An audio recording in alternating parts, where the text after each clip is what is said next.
Human population growth follows an exponential curve, but the planet possesses a finite amount of arable land.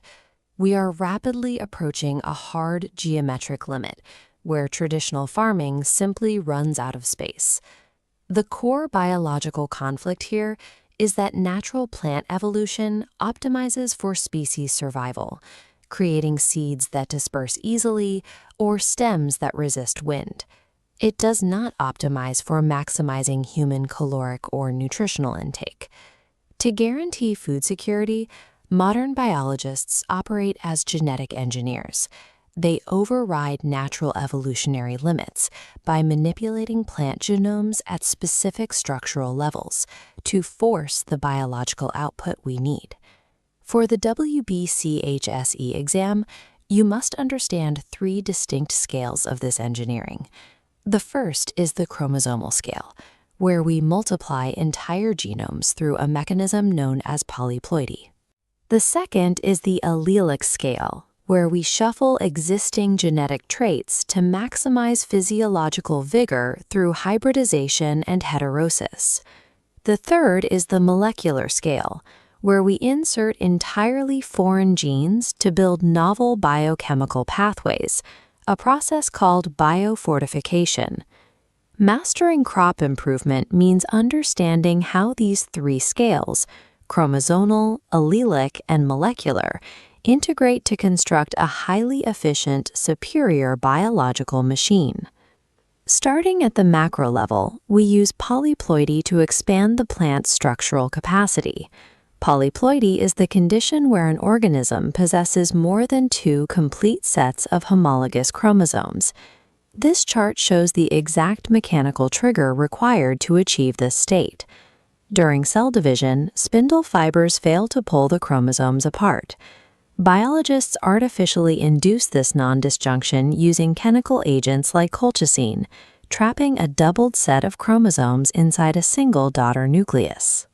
When this genome doubling occurs entirely within a single species, taking a standard 2N plant and forcing it to 4N, we call it autopolyploidy.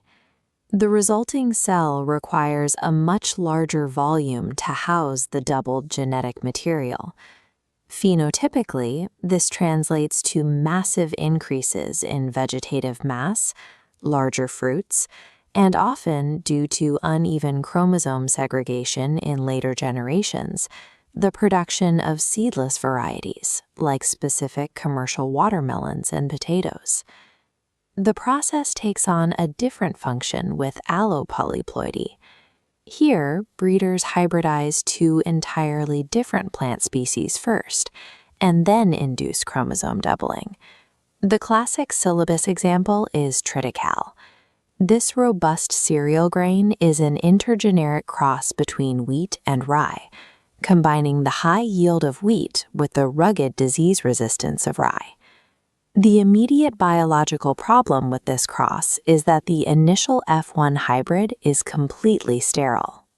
The chromosomes inherited from the wheat parent are too structurally different from the rye chromosomes, meaning they cannot pair up during meiosis. Cell division halts. By applying colchicine to this sterile hybrid and forcing chromosome doubling, breeders create exact homologous copies for every single chromosome present. The wheat chromosomes now have identical partners, as do the rye chromosomes. Normal pairing resumes and fertility is restored.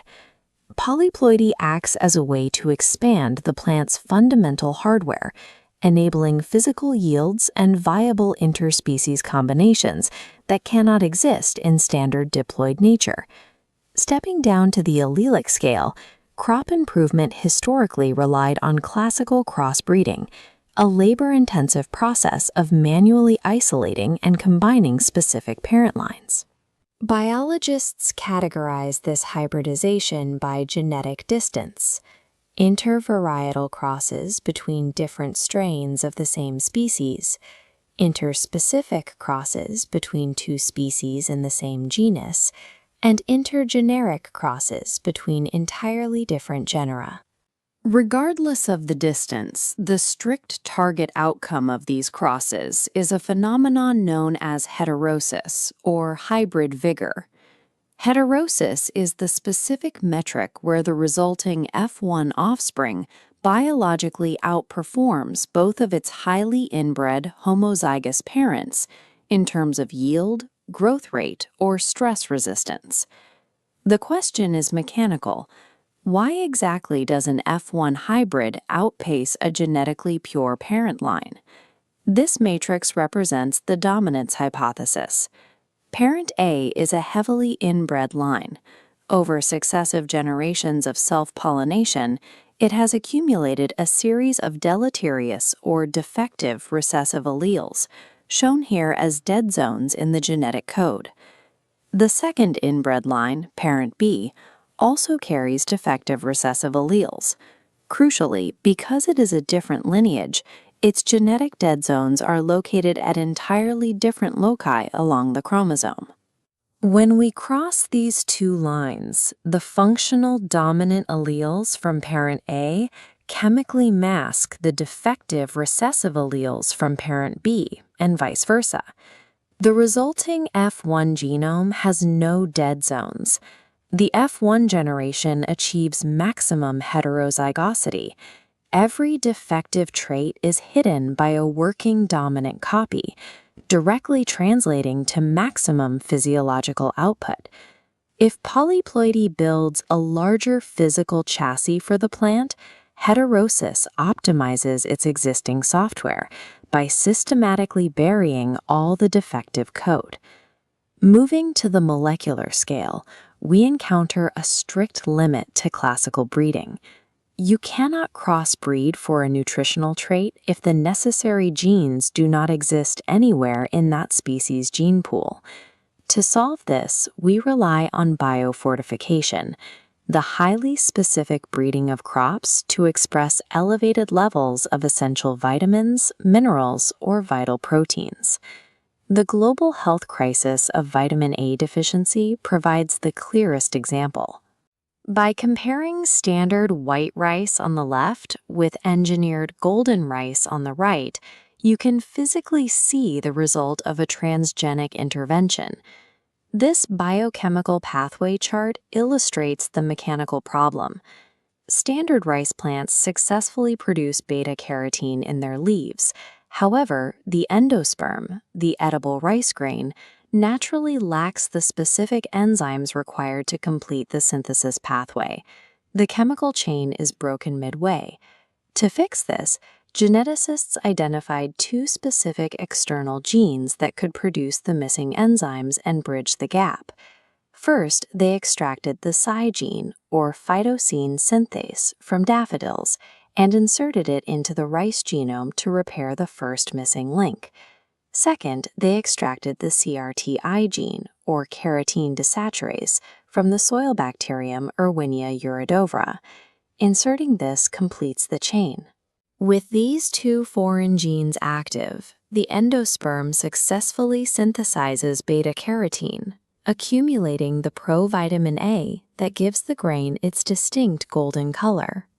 Biofortification demonstrates the highest level of genetic control. Instead of shuffling existing traits, biologists write entirely new metabolic code into the plant to solve highly specific human health deficits. Ultimately, modern crop improvement functions as a highly structured, tiered hierarchy dedicated entirely to overriding our natural genetic limits.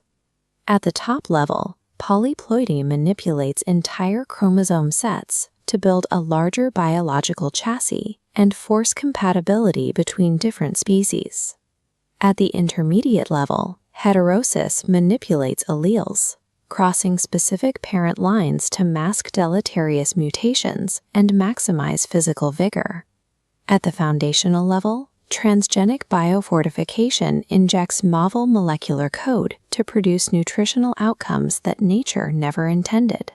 For the WBCHSE exam, true mastery of plant breeding requires you to categorize these specific mechanisms, from induced spindle failures to precise Psi gene insertions, by the exact biological scale at which they operate.